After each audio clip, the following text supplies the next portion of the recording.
Have you ever seen a child who always seems to be on the sidelines? The one who's never picked for a team, sits alone at lunch, or is labeled the difficult kid? Today, we're going to talk about the psychology of the excluded child and why understanding their world is so crucial. This isn't just about hurt feelings.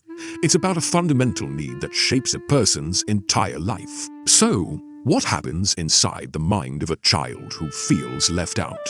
First, social exclusion profoundly shapes their identity, whether it's due to a disability, their behavior, family background, or even just being a little different. They start to internalize a powerful sense of otherness. This isn't just a fleeting thought. It eats away at their self-esteem and their motivation to even try to fit in. They begin to believe that they simply don't belong, and this belief can become a core part of who they think they are. This often creates a devastating cycle. Imagine a child struggling academically. They might get separated from their peers for extra help, which makes them feel different. This feeling of exclusion can lead to more academic struggles, causing them to be further isolated. It's a downward spiral where social and academic exclusion feed each other. Without the right support, this pattern doesn't just disappear. It can follow them right into their teenage years and even adulthood, affecting their relationships and career opportunities. The emotional toll is immense. We often see anxiety, withdrawal, or what looks like anger and defiance. A child might become quiet and invisible, or they might act out. These behaviors aren't just random. They are often desperate coping mechanisms for dealing with constant rejection and feelings of inadequacy. When a child is excluded, their ability to regulate their emotions and bounce back from setbacks is seriously damaged. And here's something we can't overlook: peer relationships. For a child, being accepted by their friends is a massive part of growing up.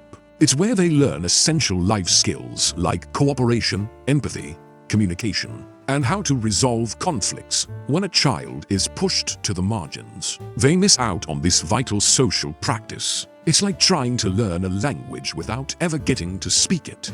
They're denied the very experiences they need to build healthy relationships later in life. This brings us to a huge problem. Adults often misinterpret the child's behavior. We see a child who is disruptive or aloof, and we label them. But what if that disruption is actually a cry for attention, a clumsy attempt to connect? What if being aloof is really a protective wall built to avoid more hurt? When we punish these behaviors without understanding the root cause, we only reinforce the child's isolation. We accidentally become part of the problem, pushing them further away when they need us most. It's also critical to remember that exclusion rarely starts with the child.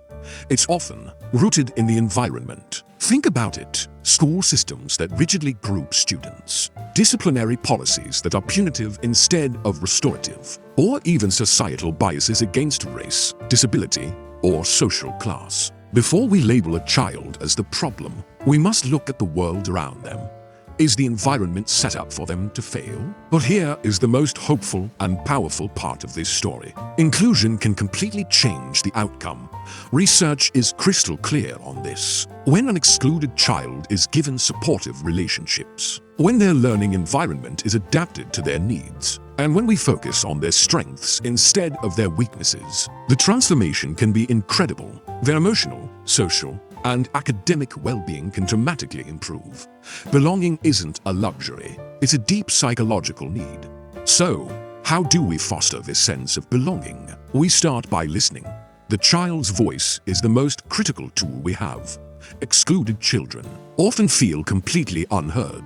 Empowering them to share their experiences, their needs, and their feelings is one of the most effective ways to begin breaking down the walls of isolation. And the earlier we intervene, the better. The younger a child is when they receive support, whether it's counseling, social skills training, or simple classroom adjustments, the less likely these negative patterns are to become permanent. Ultimately, creating a sense of belonging is one of the most important things we can do for a child's development. It's the foundation for everything else. By understanding the profound impact of exclusion, we can learn to see past the labels and recognize the child who is simply trying to find their place in the world. Thank you so much for watching. If this video resonated with you, please give it a like and subscribe for more content on psychology and personal growth. See you in the next one.